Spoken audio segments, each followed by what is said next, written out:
ఇలా చెప్పండి అని ఎవరు చెప్పరు. మొన్న ఒక ఆదివారము నేను లాస్ట్ సెకండ్ సాటర్డే అక్కడ ఉన్నప్పుడు ఒక పాప ఆరాధన జరుగుతూ ఉంది. మరి అమ్మ వాక్యం చెప్తూ ఉన్నారు. అలా వాక్యం చెప్తూ ఉంటే అందరూ కూర్చున్నారు. నాన్నగారు బయటకు వచ్చి కూర్చున్నారు. నెక్స్ట్ మెసేజ్ నాన్నగారిదే. ఒక పాప మరి అలాగ చివరి నుంచి గబా గబా గబా నడుచుకుంటూ వచ్చేసి అలాగ నాన్నగారి కాళ్ళ మీద పడిపోయింది. నా మనసులో తొందర అయిపోయింది. ఎందుకంటే నేను వింటూ ఉన్నాను కదా, మనుషులందరూ ఇలాగా క్రిటిసైజ్ చేస్తూ ఉన్నారు, ఇలా వ్యతిరేకంగా మాట్లాడుతూ ఉన్నారు. అందరి ముందు వచ్చి పిల్లలా పడిపోయింది. అందరూ ఏమనుకుంటారో అని నా మనసు తొందర పడుతూ ఉంది. బట్ దేవుడు నాతో మాట్లాడుతూ ఉన్నాడు. అది ఎవరో ప్రేరేపించి చేసింది కాదు. ఆ పిల్ల దేవుని ప్రేరణ చేత ఎలాగ ఆ పిల్ల ఒకప్పుడు చాలా పొగరుగా మాట్లాడిన పిల్ల, చాలా వ్యతిరేకంగా మాట్లాడిన పిల్ల, చాలా భయంకరంగా మాట్లాడిన పిల్ల, కానీ ఎలాగా ఆ పశ్చాత్తాపం తనలోకి వచ్చింది. ఏంటండి, దేవుని ఆత్మ దర్శించకుండా అలాంటి కార్యాలు ఎవరైనా చేయగలరా? ఎవరైనా మాట్లాడగలరా? ఎవరైనా తగ్గించుకోగలరా? ఎవరైనా కింద కూర్చోగలరా? ఎవరైనా క్షమాపణ చెప్పగలరా? ఎంత ట్రైనింగ్ ఇస్తే మాత్రం అలాంటివి వస్తాయా అండి? రావండి. హృదయ లోతుల్లో నుంచి రావాలి. What ever it is. కాబట్టి అలాంటి పరిస్థితులను చూసి మనం క్రిటిసైజ్ చేసే విధానములోనికి మనం ఎప్పుడు కూడా వెళ్ళిపోవద్దు. అలాగా సాతానుడు ఆత్మీయంగా మనల్ని దేవునికి దగ్గరగా ఉండకుండా సహవాసానికి, దేవుని సహవాసానికి, మరి మనుషుల యొక్క సహవాసానికి, దేవుని బిడ్డలకు మనల్ని ఏం చేస్తూ ఉంటది అంటే దూరము చేసేస్తూ ఉంటది. ఇలాంటి వాటికి మనము చోటు ఇవ్వకుండా ఉంటే అది మన ఆత్మీయతకు చాలా మేలు. కాబట్టి దీనత్వము అంటే వీటన్నిటిని బేస్ చేసుకొని మనం దీనత్వము అని మాట్లాడుకోవడం కాదు. కానీ బైబిల్ ఏం చెప్తూ ఉంది, ఆ దీనత్వం అంటే ఏంటి అనేది మనం ఒకసారి చూసుకుందాం. దీనత్వానికి ఆపోజిట్ ఏం చెప్తారండి? దీనత్వానికి ఆపోజిట్ గర్వము. యాక్చువల్గా ఇదే టాపిక్ నేను మరి సేవకుల కుటుంబంలో మాట్లాడడం జరిగింది. అయినప్పటికీ సేవకులకే కాదు, విశ్వాసులుగా మనందరికీ కూడా మరి దీనత్వం అనేది ఇంపార్టెంట్ కాబట్టి ఆ టాపిక్ తీసుకోవడం జరిగింది. ఎప్పుడైతే మనలో గర్వం అనేది ఉందో, గర్వం ఉంది అంటే మనలో ఏమీ లేదు, దీనత్వము లేదు. కాబట్టి గర్విష్ఠుడా నేను నీకు విరోధిని అని దేవుని వాక్యం సెలవిస్తూ ఉంది. గర్వము అనేది ఎక్కడుంటుందో దీనత్వము అనేది అక్కడ ఉండదు. సో ఆ గర్వాన్ని తీసివేసుకోవడమే దీనత్వము. ఇట్స్ వెరీ సింపుల్ కదా. గర్విష్ఠిగా ఉండకుండా ఉండడమే దీనత్వము. కాబట్టి ఆ గర్వం అనేది మనలో ఉండకూడదు. అలానే యారగెన్స్ అంటే చాలా ఏమంటామంటే ఒకలాంటి మూర్ఖత్వము, మొండితనము, మూర్ఖమైన మాటలు, ఇలాంటి ఆ మొండితనము మనలో కనిపిస్తూ ఉంటుంది. మరి దీనులకు అలాంటి మొండితనము కానీ మూర్ఖత్వము కానీ వారిలో ఉండదు. అది దీనత్వము కాదు. అలానే అది ఎలా ఉంటుందంటే దీనత్వము అనే దాని గుణ లక్షణాలు ఎలా ఉంటాయి అంటే we never fight for our rights. మన యొక్క రైట్స్ కోసము మనం ఎప్పుడు కూడా ఫైట్ చేయము. నాన్నగారు కూడా చాలాసార్లు చెప్తారు, దేవుని చిత్తము చేయాలి. ఇది రైటా, ఇది రాంగా అనేది కాదండి. ఇది మంచా, ఇది చెడా, ఇది పాపమా, ఇది పాపము కాదా.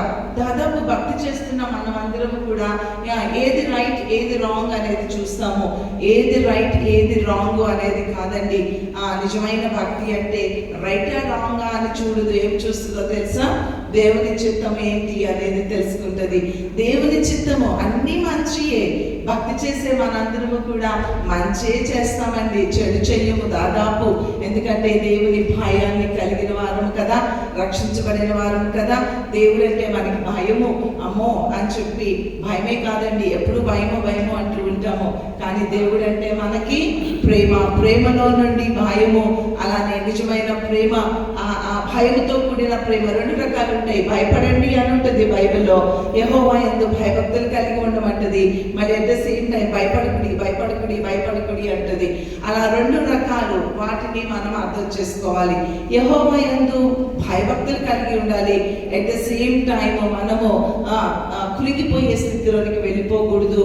మనము మన యొక్క పాపపు స్థితిని చూసినప్పుడు, మన దీన స్థితిని చూసినప్పుడు, అరే నేను ఎలా కదా అని ఆ దీన స్థితిలోకి వెళ్ళిపోయి, డిప్రెషన్లోకి వెళ్ళిపోయి, భయంలోకి వెళ్ళిపోయి వెళ్ళిపోయి మరి దేవుని కార్యములు చేయకుండా ఆ భయంలోనికి మనము వెళ్ళకూడదు. కాబట్టి దేవుని యందు ఆ భయము కలిగి మనం ఏం చేయాలంటే పాపములోనికి మనము వెళ్ళకుండా ఉండాలి. ఎట్ ద సేమ్ టైం దేవుడు మనల్ని ప్రేమిస్తున్నాడు. ప్రేమతో దేవుని దగ్గరికి మనం అప్రోచ్ అవ్వాలి. కాబట్టి మనం ఎప్పుడు కూడా మన రైట్స్ కొరకు మనమే ఫైట్ చేస్తూ ఉంటాము.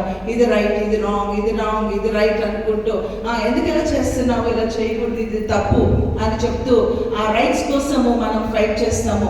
ఏంటండి ఇలా తప్పు జరుగుతూ ఉంటే సంఘంలో మీరు ఎలా ఊరుకుంటున్నారండి, ఇలా ఎందుకు జరుగుతుందండి, అలా ఎందుకు జరుగుతుందని విశ్వాసులే ఒక్కొక్కసారి సేవకుల్ని ప్రశ్నించేలాగా తయారైపోతూ ఉంటారు. అలాంటిది అది అరగెన్స్. అలాగా ప్రశ్నించే వారముగా మనము ఉండకూడదు. There are few systems. మనకి మన సహవాసానికి కొన్ని పద్ధతులు ఉన్నాయి. Maybe whether we like it, whether we don't like it, మనకి ఇష్టమైనా మనకి ఇష్టం అవ్వకపోయినా మరి పెద్దలైనటువంటి వారు, నేను చెప్పాను కదా, నేను అలానే అందరూ ఈక్వల్గా ఉండాలని కొన్ని ప్రయత్నాలు చేసినప్పుడు నేను చాలా దుఃఖంలోనికి వెళ్ళిపోయాను, చాలా నష్టంలోనికి వెళ్ళిపోయాను. అరే నాకు చాలా భయం వేసింది. చిన్నదాన్ని అప్పుడే కొత్తగా మరి బైబిల్ ట్రైనింగ్ అయిపోయి సేవకి వెళ్ళాము. అలాంటి పరిస్థితుల్లో నేను చాలా భయంకరమైన పరిస్థితుల్లోకి వెళ్ళిపోయినప్పుడు నేను ప్రార్థించినప్పుడు ప్రభు నాకు అర్థం చేసింది ఏంటంటే, అమ్మా నువ్వు ఆలోచిస్తున్న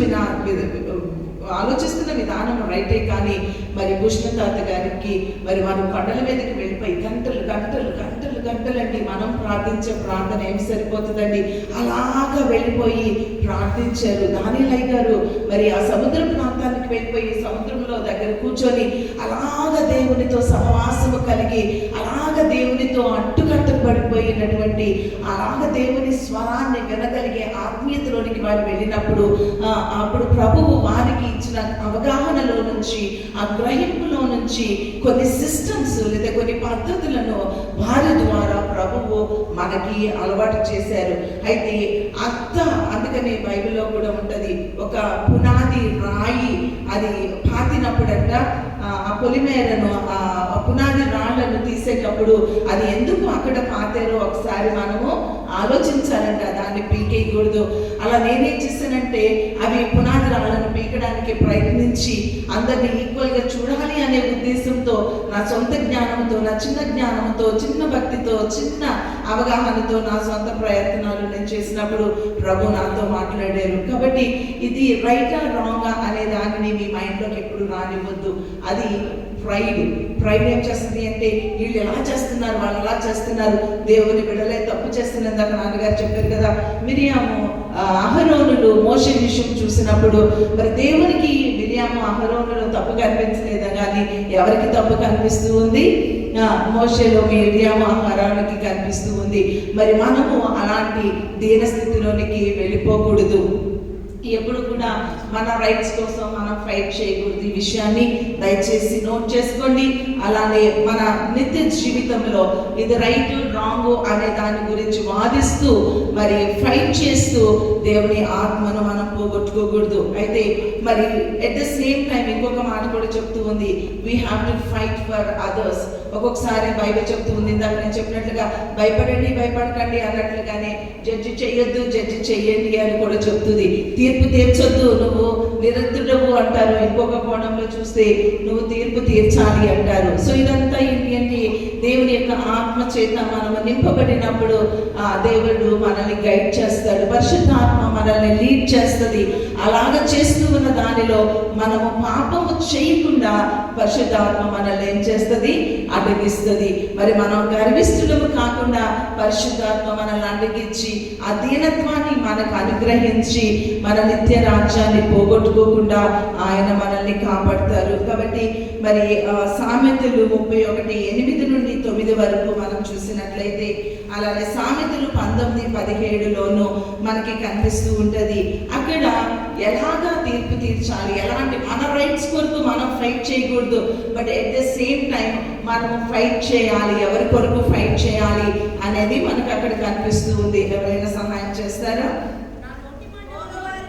మోగవారికి దిక్కులేని వారందరికీ న్యాయము జరుగునట్లు నోరు తెరువుము. ఎక్కడ నోరు తెరవమని వాక్యం అంటుంది, అక్కడ యేసు ప్రభువుకి అన్యాయం జరిగింది. ప్రభువుని అలాగా పిలిచి ఆయనను నిందిస్తూ ఉన్నారు. నువ్వు ఇలా చేసావు, నువ్వేంటి అని పిలాతు మాట్లాడుతూ ఉన్నప్పుడు వదకు తేబడిన గొర్రె పిల్లవలే ఆయన ఎలా ఉన్నారు?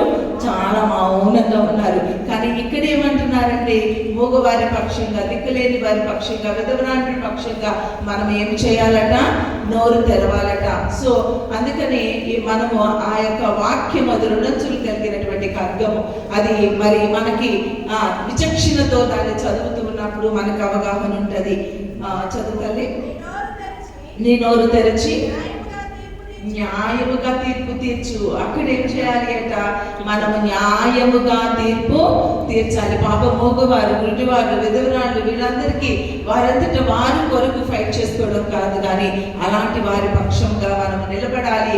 అలాంటి వారి పక్షముగా మనము వారిని ఆదరించే కోణంలో, వారికి న్యాయం జరిగే కోణంలో మనము ప్రయత్నించాలి. కానీ అలాంటి దీనత్వం మనలో ఎవరిలో అయినా ఉందా అండి?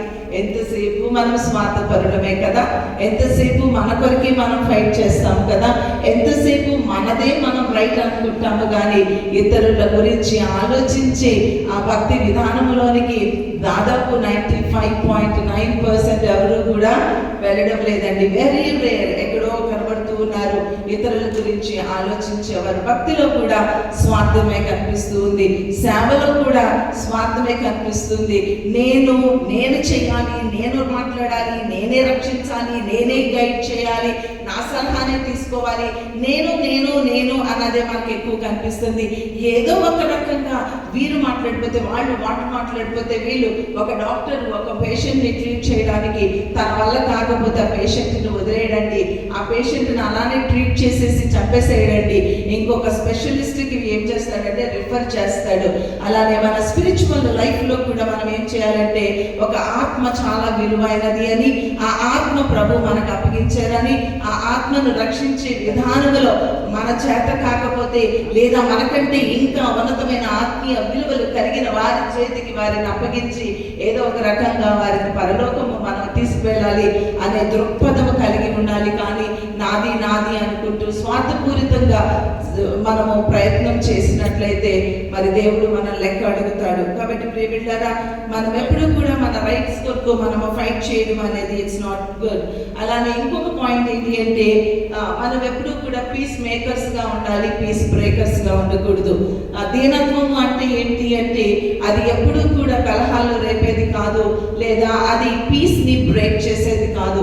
మన మాట కానీ మన యొక్క క్రియ కానీ ఒక్కొక్కసారి, ఇందాక ఒక పాపకి నేను చెప్పాను, అమ్మ ఒక్కొక్కసారి మనం సమాధాన పడదాము అనుకుని సమాధాన పడుతూ ఉన్న ప్రయత్నంలో మరెక్కువగా డ్యామేజ్ చేసుకుంటాము రిలేషన్షిప్ ని.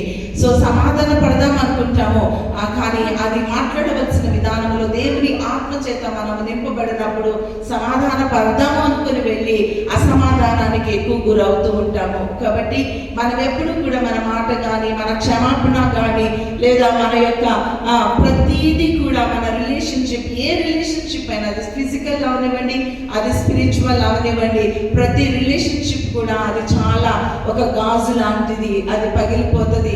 దానిని దేవుని యొక్క జ్ఞానముతో ఆ రిలేషన్షిప్ ని మనం ఏం చేయాలి అంటే అది బిల్డ్ చేయాలి, కానీ అది బ్రేక్ చేయకూడదు. నా యొక్క లైఫ్ లో కూడా నేను ఎప్పుడు కూడా పాజిటివ్ గానే ఆలోచిస్తాను, ఎప్పుడు కూడా ఇతరులను చాలా నిండు హృదయంతో ప్రేమిస్తాను. But I don't know how to handle things. అనేక మారులు మరి ఆ చిన్న వయసు, చిన్న భక్తితో నేను అనేక మంది హృదయాలను గాయపెట్టాను అని నాకు తర్వాత ఎంతో నా మనసులో అయితే పాజిటివ్, బట్ దాన్ని ఎట్లా హ్యాండిల్ చేయాలో తెలియక నేను అనేక మందిని గాయపెట్టాను. అది నేను చాలా బాధపడుతూ ఉండేదాన్ని. But I don't know how to handle. దేవుని ఆత్మ ఉన్నప్పుడు మనం అలా స్ట్రగుల్ అవ్వాల్సిన అవసరత లేదు. కాబట్టి దేవుని ఆత్మ చేత మనం ఏం చేయాలంటే బిల్డ్ చేయాలండి. మనము ప్రతి లైఫ్ని, ప్రతి రిలేషన్షిప్ని మనము బిల్డ్ చేయాలి, కానీ బిల్డ్ చేద్దాం అనుకుని బ్రేక్ చేస్తున్నటువంటి పరిస్థితులలో మనము ఉండకూడదు. కాబట్టి ఆ దీనత్వము ఉన్నప్పుడు దేవుని సన్నిధిలోనికి వెళ్ళి దేవుని ఆత్మ చేత మనము నడిపించబడుతున్నప్పుడు మనం ఆల్వేస్ హంబుల్గా ఉంటాం, అంటే పీస్ మేకర్స్గా ఉంటాము, కానీ పీస్ బ్రేకర్స్గా మనము ఉండము. అలానే ఇదంతా కూడా ఓన్లీ త్రూ హోలీ స్పిరిట్, పరిశుద్ధాత్మ ద్వారానే మనము ఆ యొక్క దీన స్థితిలోనికి, అంటే ఆ యొక్క హంబుల్ దీనత్వము, సాత్వికము అనేది మనము నేర్చుకోగలుగుతాము. చూడండి, ఫిలిప్పీ 2:3 ఒకసారి చూద్దామా. ఫిలిప్పీలకు రాసిన పత్రిక 2వ అధ్యాయము 3వ వచనము.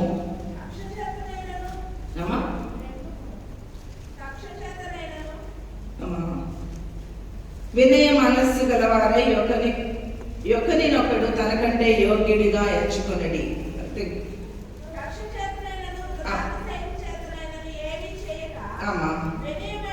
కక్ష చేత గాని వృధాతిశయము చేత గాని ఏది చేయొద్దు. వినయమైన మనస్సు గలవారై ఒకరినొకడు తనకంటే యోగ్యుడని ఎంచుకోవాలి. హ్యూమిలిటీ అంటే ఇదండి. మనకంటే ఎదుటి వారు ఎలా ఎంచుకోవాలట? యోగ్యులు అని మనం ఎంచుకోవాలంట. ఇది చాలా అరుదు కదా.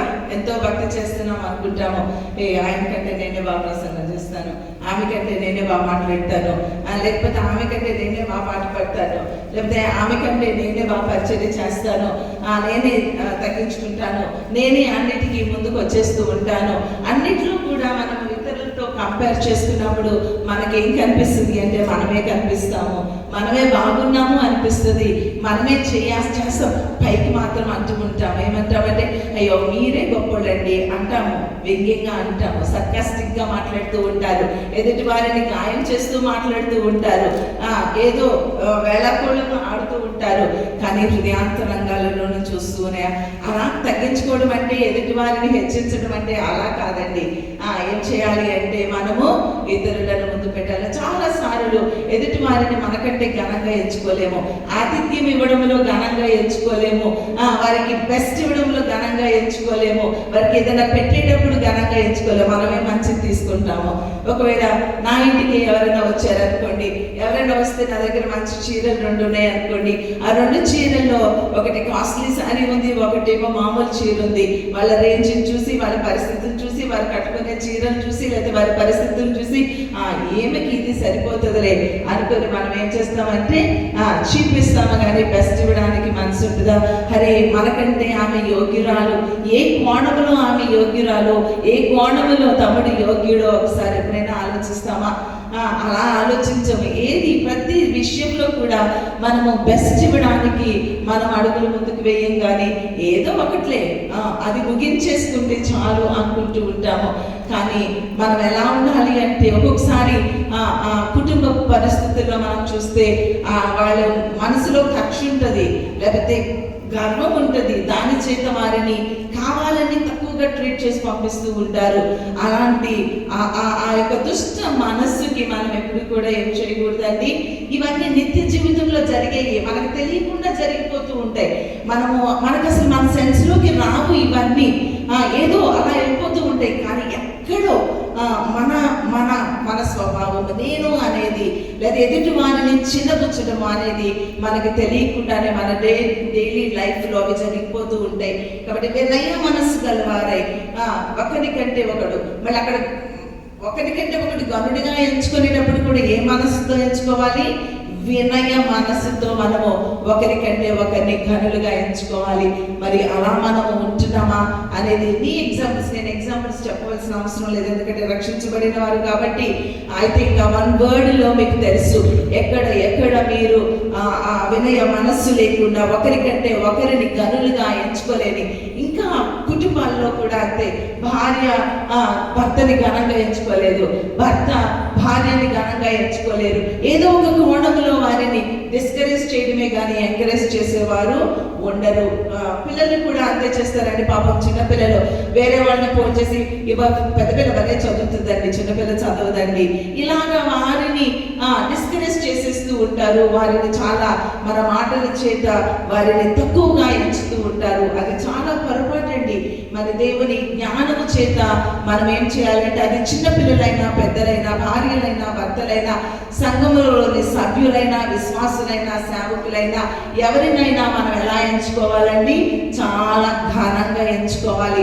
అలా ఘనంగా ఎంచుకోలేకపోతున్నాము అంటే నీలో దీనత్వము లేదు. ఈ విషయాన్ని మనం అవగాహన చేసుకోవాలి. అలానే మనము ఆ హ్యూమిలిటీకి ఉన్న లక్షణాలలో మళ్ళీ we recognize that we need God's help. అక్కడ we are nothing, నా అంతటా నేను ఏది చేయలేను దేవుని సహాయం లేకుండా అని గ్రహించడమే దీనత్వం అండి. అనేక మారులు మనం అది గ్రహించము. నేనే అని చెప్తూ వచ్చాను కదా, అది దేవుని హెల్ప్ కావాలి, నాకు దేవుని సహాయం కావాలి అని ఆలోచించము. ఒక మాట తీసుకోవాలన్నా, ఒక నిర్ణయం తీసుకోవాలన్నా, మరి జోగారు అనుకుంటారు 2 కర్చీఫ్స్ మజానే గారు 2 కర్చీఫ్స్ ముందుకు వస్తే ఆ రెండిట్లో ఏది తీసుకోవాలి అని కూడా ఎవరిని అడిగారట? ప్రభువుని అడిగారట. ప్రతి చిన్నదానికి కూడా అది చూడడానికి ఎలా ఉంటుందంటే, అంత చిన్నదానికి కూడా ఎట్లా అడుగుతారండి అన్నంత ఫూలిష్ గా మనకు అనిపిస్తుంది. బట్ వాళ్ళు ఎంత భక్తులండి. మనము వాళ్ళ కాళ్ళ గోటికి, మనమేమో నేనైతే వాళ్ళ కాళ్ళ గోటికి కూడా సరిపోను. అలాంటి వారే అంత చిన్న దాని మీద మరి దేవుని యొక్క డెసిషన్ మీద ఆధారపడి వారు ఉంటున్నారంటే ఎంత దీనమైన మనసు. అంటే దే ఆర్ నథింగ్, నేను ఎందుకు పనికిరాను, నా జ్ఞాని కర్చీఫ్ని ఎంపిక చేసుకోవడానికి కూడా నేను పనికిరాను అన్నంత దీనత్వము వారిలో కనిపిస్తూ ఉంది. మరి ఎంత భక్తి చేస్తూ ఉన్న మనలో, బోధిస్తూ ఉన్న మనలో, దేవుని బిడలమని చెప్పుకుంటూ ఉన్న మనలో అలాంటి గ్రహింపు ఉందా? కాబట్టి మనము గ్రహించవలసింది ఏంటి అంటే, మనము దేవుని యొక్క ఆ స్ట్రెంగ్త్ మీద, మన సక్సెస్ అనేది ఆయన స్ట్రెంగ్త్ మీద ఆధారపడిందని, మన టాలెంట్స్ అనేవి, మన గిఫ్ట్స్ అనేవి అన్నీ కూడా దేవుని నుండి మనకి కలుగుతూ ఉన్నాయని, మరి దేవునికి కృతజ్ఞత కలిగి మనం ఉండాలని, అది మనకి ఇచ్చిన దేవుడిచ్చిన గిఫ్ట్ అని గ్రహించాలి. బోధిస్తున్నామా? దేవుడిచ్చిన గిఫ్ట్. పాడుతూ ఉన్నామా? దేవుడిచ్చిన గిఫ్ట్. క్షమిస్తూ ఉన్నామా? దేవుడిచ్చిన వరము. నువ్వు ప్రేమించగలుగుతూ ఉన్నావా? అది దేవుడిచ్చిన వరము. అలా నేను ఓర్పు కలిగి ఉంటున్నావా? దేవుడిచ్చిన వరము. దీర్ఘశాంతము కలిగి ఉంటున్నావా? అది దేవుడి ఇచ్చిన వరము. ఎలాగా నువ్వు దేవుని పోలి నడుచుకుంటున్నావో అవన్నీ కూడా మన సొంత శక్తి మీద ఆధారపడితే మనం ఎప్పుడు సక్సెస్ కావండి. అవన్నీ కూడా దేవుడు మనకిచ్చిన వరాలు. ఈ విషయాన్ని మనం అవగాహన చేసుకోవాలి. అలాగా ప్రతి చిన్నదానికి కూడా దేవుని మీద మనం ఆధారపడడము అనేది మనం నేర్చుకోవాలి. అలానే దేవుడు కూడా ఎంతగా హంబుల్ చేసుకున్నారో జీసస్ ని మనం ఒక ఎగ్జాంపుల్ గా తీసుకుంటే చూడండి, మత్తయి సువార్త 11:29 ఒకసారి చూద్దామా? మత్తయి సువార్త 11:29. ఆయన దేవుని కుమారుడుగా ఉన్నాడు. He is very gentle, he is very humble. మరి ఈ విషయాన్ని మనం అవగాహన చేసుకోవాలి. అలానే ఫిలిప్పీలకు రాసిన పత్రిక 2వ అధ్యాయము 5 నుంచి 8 వరకు కూడా మనం చూస్తే అక్కడ చక్కగా మనకి మరి దేవుని యొక్క మనస్సు ఏంటో మనకు తెలుస్తూ ఉంటది. అది చాలా సింపుల్ గా నేను చెప్తాను చూడండి. దేవుని స్వరూపముగా ఆయన యేసు ప్రభువు దేవుని యొక్క స్వరూపము కలిగిన వాడు. అలానే దేవునితో సమానత్వాన్ని విడిచిపెట్టి వచ్చాడు. ఆయన దేవునితో సమానుడిగా ఉన్నాడు, కానీ ఆ సమానత్వాన్ని విడిచిపెట్టి ఆయన రాగలిగాడు. అలానే మనుష్యుని పోలికగా, దేవుడు ఏంటంటే మన స్వరూపంలో రావడం ఏంటి? దేవుని స్వరూపాన్ని విడిచి మరి మన పోలికగా ఆయన రాగలిగాడు. అలానే దాసుని స్వరూపాన్ని ధరించుకున్నాడు. మనుషుని పోలికే కాదు, ఎలాంటి స్వరూపాన్ని ధరించుకున్నాడు? ఆయన దాసుని స్వరూపాన్ని ధరించుకున్నాడు. ఇంకా రిక్తునిగా చేసుకున్నాడు. రిక్తునిగా చేసుకోవడం అంటే ఒకసారి ఆలోచించండి. రిక్తునిగా చేసుకున్నాడు. సిలువ మరణం పొందినంతగా విధేయత చూపించారు. సిలువ మరణము పొందినంతగా విధేయత చూపించారు. తను తాను తగ్గించుకున్నారు. ఇదండి క్రీస్తు యొక్క మనస్సు. అరే, ప్రభువే అలా తగ్గించుకుంటే, ప్రభువే రిక్తులుగా చేసుకుంటే, ప్రభువే దాసుని స్వరూపము ధరిస్తే, ఆయన సిలువ మరణము పొందినంతగా ఆయన తగ్గించుకోగలిగితే, తను తాను ఎలా తగ్గించుకున్నాడో మనకి ఇక్కడ చక్కగా కనిపిస్తూ ఉంది. మరి రక్షించబడ్డామనుకుంటున్నటువంటి మనము, దేవుని బిడ్డలు అనుకుంటున్న మనము ఎంతగా తగ్గించుకోగలుగుతామా? Where is he? ఆయన ఎక్కడ, మనం ఎక్కడ? ఆయనే అంత తగ్గించుకుంటే మనము ఎంత తగ్గించుకోగలుగుతూ ఉన్నామో, మరి మనము దీనులము అని చెప్పడానికి అర్హులమా? ఆ దీనత్వము అనేది, సాత్వికము అనేది మనలో ఎక్కడైనా కొంచెమైనా నాట్ 1% అయినా మనలో కనిపిస్తుందా అనేది మనం ఒకసారి సెల్ఫ్ చెక్ చేసుకుందాము. అలానే ఆ పవర్ ఆఫ్ హ్యూమిలిటీని నేను ఒకసారి జ్ఞాపకం చేస్తాను. చూడండి, సామెతలు 15:1 మనం చూసినట్లయితే మరి ఆ పవర్ ఆఫ్ హ్యూమిలిటీ అది ఎలా ఉంటుంది అనేది మనం చూస్తే, we can remove arguments when you are humble. మనము హంబుల్ గా ఉన్నప్పుడు వి రిమూవ్ ఆర్గ్యుమెంట్స్ అనేవి మనలో ఉండవండి. చాలా సార్లు ఆర్గ్యుమెంట్స్ అనేవి మనలో వచ్చేస్తూ ఉంటాయి. ఇది రైట్, ఇది రాంగ్, నేను రైట్, నేను రాంగ్. అబ్బా, ఎంతగా ఆర్గ్యూ చేసేస్తామో, ఎంతగా మనము మనకి తెలిసిన దాని విషయంలో దానితో వాదించేస్తూ ఉంటాము, ఇదే రైట్ అని చెప్పేస్తూ ఉంటాము. కానీ నిజంగా దీనత్వం కలిగిన వారు లేదా హ్యూమిలిటీ కలిగిన వారు ఎప్పుడు ఆర్గ్యుమెంట్స్ కి వెళ్ళరు, అలా మౌనంగా ఉండిపోతారు. అలానే మృదువైన మాట క్రోధమును చల్లార్చును, నొప్పించు మాట కోపమును రేపును. ప్రియ చెల్లి, తమ్ముడు, కోపాన్ని రేపుతూ ఉన్నావా? కోపాన్ని చల్లారుస్తూ ఉన్నావా? ఆర్గ్యుమెంట్స్ లో కోపమేనండి, అది కోపాన్ని చల్లార్చడం అనేది ఉండదు. అది రాజకీయ రంగంలో చూడనివ్వండి, కుటుంబాల్లో భార్యాభర్తల్లో చూడనివ్వండి, ఫ్రెండ్స్ లో చూడనివ్వండి, సంఘాలలో చూడనివ్వండి, దేవుని సేవకులకి విశ్వాసులకి మధ్య చూడనివ్వండి. ఎలాగా ఒకవేళ మనకు ధైర్యం చేసి మాట్లాడకపోయినా మన హృదయాంతరంగాలలో భేదాన్ని పెట్టుకున్నప్పుడు, నేనైతే ఒక్కొక్కసారి నేను ఎప్పుడు పైకి మాట్లాడను. నా కుటుంబ వ్యవస్థలో కానీ ఎక్కడైనా ఎవరితో అయినా I never open my mouth. మనసులో ఒక నిర్ణయానికి వస్తాను, అది చూస్తాను, చూసి ఇది రైట్ రాంగ్ అని ఒక నిర్ణయానికి వచ్చి మౌనంగా ఊరుకుంటాను. But that is not right. అలా ఉన్నప్పుడు ఏమవుతుందంటే మనస్సులో ఆ వ్యతిరేకమైన ఆ అభిప్రాయాన్ని పెట్టేసుకునేదాన్ని. అలా అని ఏమి నేను రియాక్ట్ అయ్యేదాన్ని కాదు, అలా అని ఏమి రెస్పాండ్ అయ్యేదాన్ని కాదు. ఏ కోణంలో ఎక్కడా కూడా అది కనిపించకుండానే ప్రవర్తించేదాన్ని. But still it is wrong. అది దేవుడు నాకేమని చెప్పాడు? అది తప్పు అని చెప్పారు. బయటికి ఎంత ప్రేమగా మనం యాక్ట్ చేసినా ఆ లోపల ఎక్కడో నిన్ను అది పించేస్తూ ఉంటుంది, చూసావా? అది కూడా ప్రభు నాకేమని చెప్పారంటే అది కూడా తప్పే, అది కూడా మంచిది కాదు అని ప్రభు నాతో మాట్లాడారు. కాబట్టి కోపము, వారి కోపాన్ని రేపేలాగా. కొన్నిసార్లు తెలుసా, మీరు మాట్లాడరేమో కానీ మీ మౌనమే కోపాన్ని రేపుతుంది, నీ భార్యకో, నీ భర్తకో, లేకపోతే నీ బిడ్డలకో. ఒక్కొక్కసారి మౌనం కోపాన్ని రేపుతూ ఉంటది, ఒక్కొక్కసారి మాట కోపాన్ని రేపుతూ ఉంటది, ఒక్కొక్కసారి నీ యొక్క నడక కోపాన్ని రేపుతూ ఉంటది, ఒక్కొక్కసారి నీ వస్త్రధారణ కోపాన్ని రేపుతూ ఉంటది, నీ భర్తకో నీ భార్యకో. వారికి ఇష్టం లేనివి అవి చేసేస్తూ ఉంటావు. వారి కోపం రేపాలని చేస్తూ ఉంటారు, వాళ్ళకి ఇష్టమైనవి చేసేస్తూ ఉంటారు.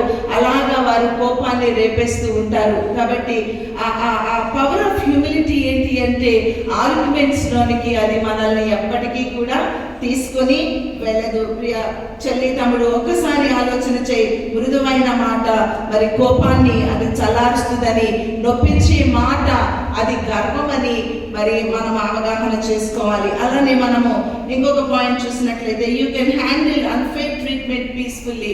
అన్ఫేర్ ట్రీట్మెంటే అది అస్సలు మనకి అన్యాయం జరిగిపోతూ ఉంది, అసలు సరైనటువంటి విధానం లేదు. అయినప్పటికీ కూడా మనం ఎలా ఉంటాము అంటే చాలా పీస్ఫుల్గా మనము థింగ్స్ ని మనం డీల్ చేస్తూ ఉంటాము. అందుకని చూడండి, ఎఫెసీ 4:31-32 మనం చూసినట్లయితే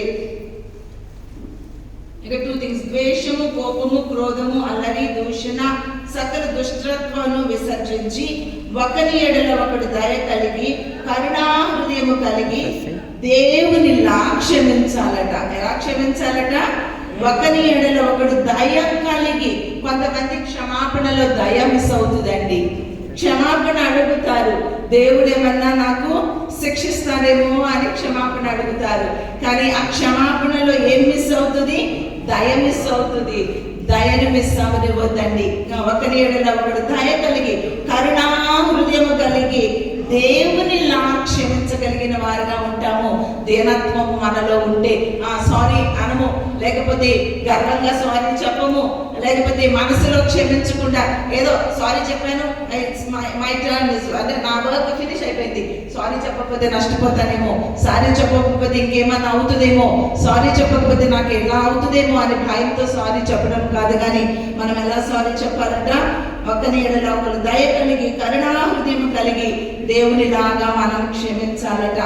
అలానే మనము ఆ దీనత్వం అనేది క్రిటిసిజం అంటే మనల్ని ఎవరైనా క్రిటిసైజ్ చేస్తూ ఉంటే ఆ క్రిటిసిజంలో నుంచి మనము మంచిని నేర్చుకుంటాము. మనల్ని ఎవరైనా నిందించినా, మనల్ని ఎవరైనా బాధ పెట్టినా, లేకపోతే మనల్ని ఎవరైనా తోలు నాడుతూ ఉన్నా అందులో కూడా మనము దీనత్వాన్ని చూపిస్తాము. దానిలో కూడా దానిని నెగిటివ్గా మనం తీసుకోము, కానీ మనం ఏం చేస్తామంటే దానిలో కూడా ఒక పాఠాన్ని మనము నేర్చుకుంటాము. మరి అది దీనత్వము అంటే. అందుకని చీపో చీపో అంటూ ఉంటే అప్పుడు ఏమన్నాడు భక్తుడు? దేవుడు సెలవివ్వకుండా వాడు చీపో అనడు. ఎందుకు అలాగా మాట్లాడుతున్నా? వదిలేసే, తను శిక్షించొద్దు. అవును, ఎవరైనా నిన్ను చీపో అంటూ ఉన్నారా? ఎవరైనా నీకు భక్తి లేదు అంటున్నారా? ఎవరైనా నువ్వు చేసే మంచి పనిని అది అప్రిషియేట్ చేయకుండా ఉన్నారా? ఇట్స్ ఓకేనండి. దేవుని ఆత్మ కలిగిన వారుగా, దీనత్వం కలిగిన వారుగా మనం ఏం చేస్తాము అంటే దానిని కూడా పాజిటివ్ గానే తీసుకుంటాము తప్ప దానిని నెగిటివ్ గా మనము తీసుకోము. సో క్రిటిసిజం లో నుంచి కూడా మనము మంచిని తీసుకోవడం అనేది, ఆ హంబుల్నెస్ అనేది మనకు నేర్పిస్తుంది. మత్తయి సువార్త 5:23-24 మనం చూస్తే ఆ ఫర్గివ్నెస్ అనేది, you can ask for forgiveness when you are humble. ఎలాగా ఇతరులతో తప్పైతే అక్కడ ఉంటుంది, నీ అర్పణను విడిచిపెట్టి పోయి ఏమి చెయ్యి, వానికి నీ మీద ఏదైనా బాధ ఉన్నట్లయితే నువ్వు పోయి క్షమాపణ అడుగు. మనము తప్పు చేస్తే క్షమాపణ అడగడం ఈజీయేనండి, కానీ మనది తప్పు లేకుండా ఎదుటి వారు మనల్ని అపార్థం చేసుకున్నారు అనుకుంటే, మన మీద వారికి బాధ కలిగితే మనము పోయి వారిని క్షమాపణ అడగడం ఏంటండి? అది ఎవరైనా చేయగలుగుతారా? It's very rare. కానీ దీనులైతే ఆ పని చేయగలరు. కాబట్టి ఆ ఫర్గివ్నెస్ అనేది కూడా వీ కెన్ ఈజీలీ అపాలజైజ్. ఎంత ఈజీగా మనము క్షమించగలుగుతాము, క్షమాపణ చెప్పగలుగుతాము. అది దీనత్వములో మరి ఒక లక్షణము. అలానే ఎఫెసీ 4:29 ఒకసారి చూస్తారా? ఎఫెసీ 4:29.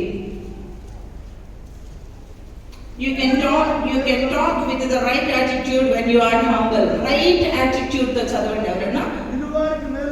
వినువారికి మేలు కలుగునట్లు అవసరమును బట్టి క్షేమాభివృద్ధికరమైన అనుకూల వచనం, క్షేమాభివృద్ధికరమైన అనుకూల వచనమే పలకాలి, కానీ దుర్భాష ఏదైనానో నీ నోట రాకూడదు. కోపం వచ్చేస్తుందండి, ఎంత ఈజీగా కోపం వస్తుందో. దుర్భాషలు వచ్చేస్తాయి, బూతులు వచ్చేస్తాయి. ఇంగ్లీష్లో తిట్టేస్తావు, తెలుగులో తిట్టేస్తావు, హిందీ వస్తే హిందీలో తిట్టేస్తావు. ఏ మాట పడితే ఆ మాట వచ్చేస్తుంది. లేదండి, వ్యర్థుడా అని ఒక వ్యక్తిని ఒక మాట కూడా మాట్లాడకూడదు. ఎందుకు నువ్వు వ్యర్థుడా అనేస్తున్నావు? ఎందుకు నువ్వు పనికిరాని వాడా అంటావు? నాకున్న ఊత పదం ఏంటంటే యూజ్లెస్ ఫెలో అంట. స్కూల్లో పిల్లలు కానీ దగ్గర పిల్లలు, no, you are not supposed to say useless fellow. దేవుడు క్రియేట్ చేశాడు అలాగే యూస్ఫుల్ గా చేయగలని. నా దగ్గర పెట్టుకొని నేను ఈజీగా అనే మాట ఏంటంటే యూజ్లెస్ ఫెలో. ఎంత ఆ దేవుని ఆత్మతో కలిగిన వారమైతే అలాంటి మాటలు మాట్లాడతామా అండి? మాట్లాడకూడదు. దేవుడు నాకు గ్రహింపించాడు. దుర్భాషలు ఎందుకు వస్తున్నాయి? ఏ మాట పడితే ఆ మాట ఎలా మాట్లాడేస్తున్నా, వాడి సంగతి నాకు తెలుసులే. అరే, క్షమించవలసిన నీవు క్షమించకుండా వాడి గతాన్ని మాట్లాడేస్తారు, గత జీవితాన్ని మాటికి ఎత్తేస్తూ ఉంటారు. ఇవన్నీ ఎంత దీనస్థితి. ఒకవేళ నీవు దీనుడు అయితే అలాగా నువ్వు మాట్లాడగలుగుతావా? వారి గత స్థితిని దేవుడు తూర్పుకి పడమనికి ఎంత దూరమో వారి పాపాలను అంత దూరం చేస్తే నీవెందుకు మాటికి వారి యొక్క గత స్థితిని ఎత్తుతూ ఉన్నావు? ఈ విషయాన్ని మనం ఒక్కసారి అవగాహన చేసుకోవాలి. కాబట్టి ఈ యొక్క దీన స్థితిలో మనము ఆ సాత్వికములో మనము ఉండాలి. అలానే ఎఫెసీ 3:8 అలానే కొరింథీ 12:11 కూడా మనం చూసినట్లయితే ఆ దీనత్వం అనేది మనలో ఉన్నప్పుడు మనం ఒకటి అర్థం చేసుకుంటాము. గాడ్ మనకి ఏ గిఫ్ట్స్ అయితే ఇచ్చారో, ఏ వరాలైతే దేవుడు మనకి ఇచ్చాడో, ఆ వరాలన్నీ కూడా అవి దేవుని కొరకే ఉపయోగిస్తాము, వాటిని స్వార్థపూరితంగా ఉపయోగించుకోము. కాబట్టి ఈ విషయాన్ని మనం అవగాహన చేసుకుని ఆ యొక్క దీనత్వంలో ఉన్న ఆ శక్తిని మనం సంపాదించుకోవాలి. అంతేగాని దీనత్వం లేకుండా గర్వంగా ఉండే దేవునికి మనం ఏమైపోతామో విరోధులం అయిపోతాము. దేవునికి విరోధిగా ఉంటే అసలు మనం ఏమైనా చేయగలమా అండి? దేవుడే మనకు విరోధి అయితే మన బ్రతుకులు ఎలా ఉంటాయి అనేది ఒకసారి ఆలోచించండి. భక్తి చేస్తున్నాం అనుకుంటున్నా, మనలో దీనత్వము ఉన్నదా? అలాంటి దీన స్వభావము కలిగిన వారిగా ఉండగలుగుతూ ఉన్నామా? అలాగా తగ్గించుకోగలుగుతూ ఉన్నామా? మరి రిక్తులుగా చేసుకోగలుగుతూ ఉన్నామా? అలాగా మనం లేకపోయినట్లయితే నిజముగా మనము పశ్చాత్తాపడవలసిన దినము. వినుట వలన మనకేమి కలుగుతుంది? విశ్వాసం. మనం అనుకుంటూ ఉండొచ్చు, ఏముందండి రుతక ఎప్పుడు చెప్తూనే ఉంటది కదా, ఎప్పుడు మాట్లాడుతూనే ఉంటది కదా, రోజు ఉదయం లెగిస్తే ఆమె ముఖమే చూడాలి కదా, ఆ జూమ్ లో మనం వింటూనే ఉంటాము కదా. అవునండి, దేవుడు మనము నేర్చుకునే వరకు కూడా ఒక క్వశ్చన్ కి సమాధానము మనకి అది ఖచ్చితంగా కంపల్సరీ క్వశ్చన్ అనుకోండి, ఎగ్జామ్ లో వస్తుంది అనుకోండి. పైథాగరస్ సిద్ధాంతం ఇలాంటివి ఉండే కొన్ని మ్యాథ్స్ లో, అవి ఖచ్చితంగా ప్రతి ఇయర్ వచ్చేస్తాయి. ఇప్పుడు ఏం చేస్తాడండి, ఎంత రాని పిల్లడైనా అది కూర్చోబెట్టి సంవత్సరం మొత్తం ఆ థీరంని వాడికి ఏం చేసి నేర్పించి పంపిస్తారు. అవును, అది నేర్చుకునే వరకు సంవత్సరం అంతా నేర్పిస్తారు, నేర్చుకునే వరకు వదలరు. ఒకే బైబిల్ అండి, ఒకే వాక్యం అండి, ఒకే రిఫరెన్స్ అండి, ఒకటే ఉంటుందండి. చెప్పిన ఉపమానాలేనండి, చెప్పినయే చెప్తూ ఉన్నామండి. ఎందుకు దేవుడు పదే పదే చెప్పినయే మరలా మనకి చెప్తూ ఉన్నారు? క్రొత్తదనాన్ని వెతుక్కోకండి, ఆ చెప్పిన దానిలో క్రొత్త పాయింట్ వెతుక్కోకండి. చెప్పిన దానిలో ఏముంది, పాతదే చెప్పారు అనుకోకండి, ఎవరు చెప్పినా. కానీ అది మన బ్రతుకులో ఉన్నదా లేదా అని చూడండి. మన బ్రతుకులో లేకపోతే అది మనం నేర్చుకునే వరకు కూడా ప్రభువు మరలా పదే పదే అదే టాపిక్ ని మన ముందుకి తీసుకొస్తూ ఉంటారు. కాబట్టి ప్రియ చెల్లి, ప్రియ తమ్ముడు, మరి నాకు దీనత్వం కావాలి, క్రీస్తులాగా నన్ను నేను తగ్గించుకుంటాను, ఆ దీన హృదయం నాకు కావాలి అన్నట్లయితే దయచేసి తలలు వచ్చి చిన్న ప్రార్థన చేద్దామా? మన వచ్చి మనల్ని ప్రార్థనలో నడిపిస్తారు.